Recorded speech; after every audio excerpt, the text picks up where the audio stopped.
Նրանք բոլորը անխտիր, եթե գնաք Միջին Նահանգներ, ոչ թե էմիգրացիոն նահանգներ, իսկ ես 26 տարի այնտեղ ապրել եմ, կտեսնեք բոլորը ժամը 10-ին Կիրակի օրը եկեղեցում են։ Կտեսնեք, որ բոլորը տոնում են Քրիսմասը, ամսի 25-ին, դեկտեմբերի։ Դե մենք էլ ենք կտեսնես, նո, երեխայի ծնունդի օրը բոլորը երգում են Happy birthday, իսկ դուք մենք երգում ենք իրանց երկը Happy birthday ենք երգում, հասկանում ես, ոչ թե մի երգ, բոլորը ստադիոնում պիվան ձեռքը իրանց երկը երգեն, հատուկ, այսպես ստանդարտներով, թվում է թե, բայց նույնը կարող եմ ասել գերմանացիների հետ կապված։ Բայց դա լավ է, պարոն։ Հավաքական, դրանք տարբեր են, անշուշտ, յուրաքանչյուր անհատ մյուսից տարբեր է, բայց ունի հավաքական մտածողություն, հավաքական գիծ եւ հավաքական ստանդարտներ, որ ինքը ազգ է։ Գիտեք, ասեմ ձեզ, դեռևս 19-րդ դարի վերջերից եւ 20-րդ դարի սկզբից ամերիկյան խոշոր մտավորականները, թվում նաեւ մեծահարուստները, Կարնեգի եւ այլն, որոշում կայացրեցին, որ այս ազգից ազգ ստանան եւ հստակ ծրագիրը գնաց։ Ինչպես դա անել։ Պետք է ազգային ներարկել։ Անկախ նրանից, որ այնտեղ հիմնականում 3 ազգություններ են, հա, գերմանացի, անգլիացի եւ իռլանդացի։ Այս սպիտակների մասն է խոսքը։ Օրինակի համար երբեք հարց տվել եք ձեզ Վիլյամ Սարոյանին մարդկային կատակերգության համար ինչի տվեցին իրենց ամենամեծ մրցանակը, հա, ակադեմիայի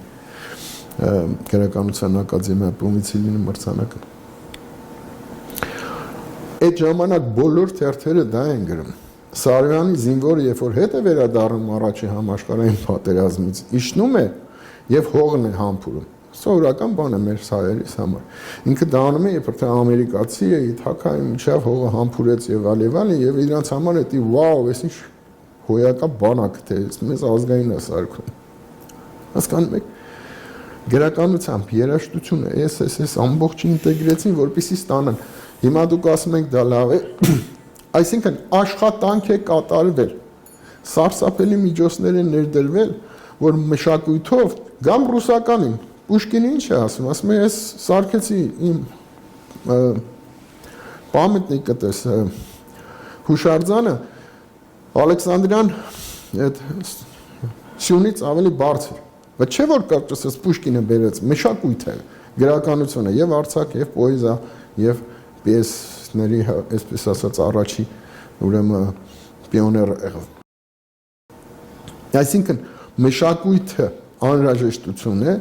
եւ իր պատմությունը, թե ով է ինքը։ Այս առումով մշակութային անվտանգությունը անհրաժեշտ է, այլապես, ինչպես դուք ձևակերպեցիք ձեր խոսքի սկզբում, պատկերացրեք մի ծերունը, որ հիվանդանոցում է ու հիշողությունը անեստեզիա ինչ են կոչում, մոռացել ինքը չգիտե ով է, քանի տարեկան է, որտեղից է գալիս, ինչ է, ինչոց է եւ այլն, ուղղակի կենթանի նման ապրում է։ Սա է անհրաժեշտ պետք եւ լավ ուտելիքներ են տալիս այդ հիվանդանոցում։ Այսինքն անհրաժեշտ է այդ ինքնությունը եւ անհրաժեշտ է դա ամենամեծ քաղաքականությունն է։ Քաղաքականությունների քաղաքականություն։ Մարդը լսում է, հայագետ Արթուր Արմինը, լուրջ մարդ, խելացի մարդ, ասում է մշակութային անվտանգություն անհրաժեշտ է այդ ինքնությունը։ Եղբայր, ես առաքիչ տղա եմ, շատ սիրում եմ իմ հայրենիքը, ստանում եմ 300,000 դրամ առօրից 3 օր աշխատում եմ։ Ինչի՞ սա պետք իմանամ, ասենք, կարդամ Սասնածառերը կամ էպոսը։ Ինչա տալու դա ինձ։ Չգիտեմ, ել եմ երջանիկ իմանամ էլ, ասենք, ինչա տալու ինձ։ Ավելի լավ չի դրա փոխարեն, ասենք, մի երկու հատ կայֆ կինո նայեմ։ Այդ ձեր պատասխանը մեր ժամանակների համար Հրանտ Մաթևոսյանը լավ է տալիս։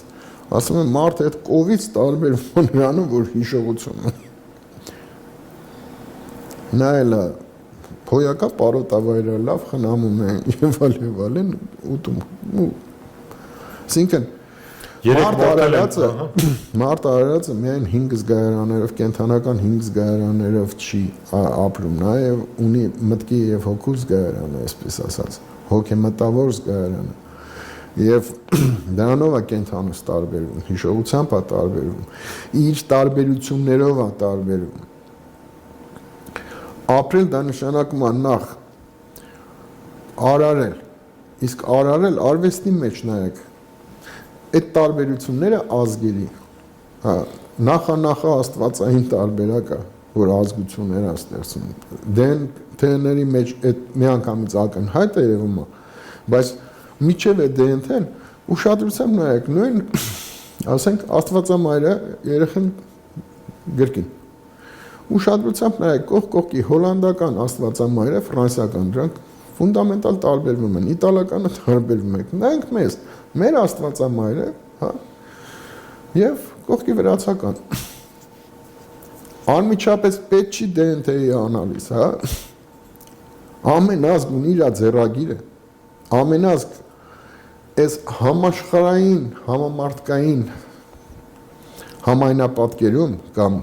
մեծ սիմֆոնիայի մեջ բերում է իր նոտան, որով հնչում է այդ գեղեցկագույն բազմաբղետ սիմֆոնիան։ Հասկանում եք, Աստված բնությունը արարում է բազմազանության բանաձևով, որտեղ յուրաքանչյուր հնչյուն պետք է ունենա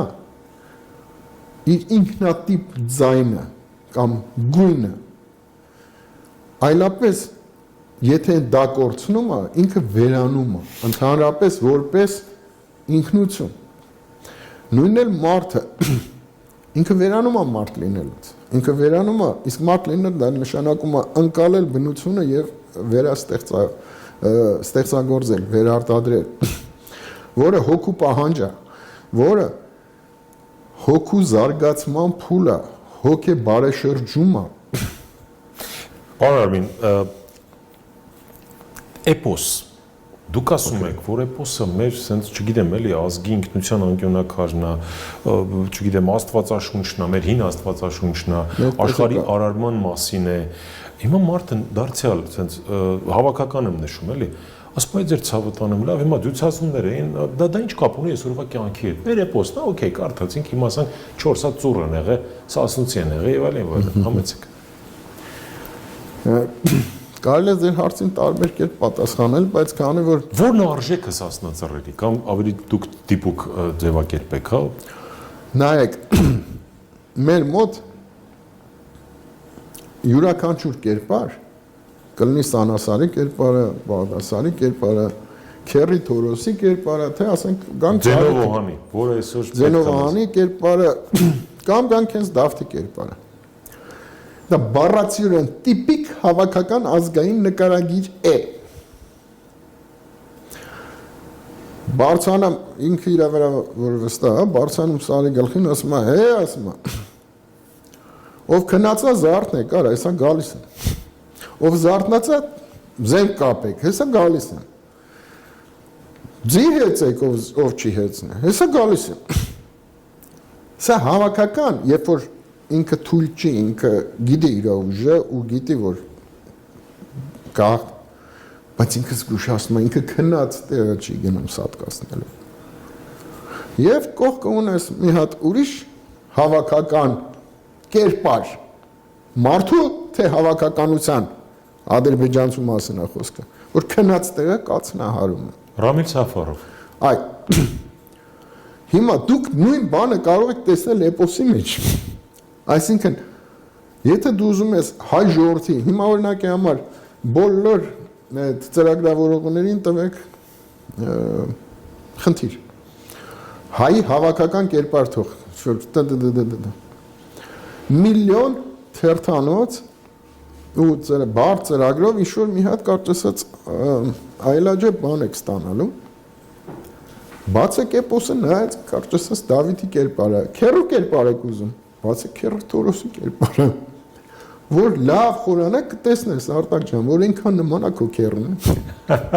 որ չեմ ասում։ Բացեք որփի նկատմամբ տատիկի կամ հորեղբոր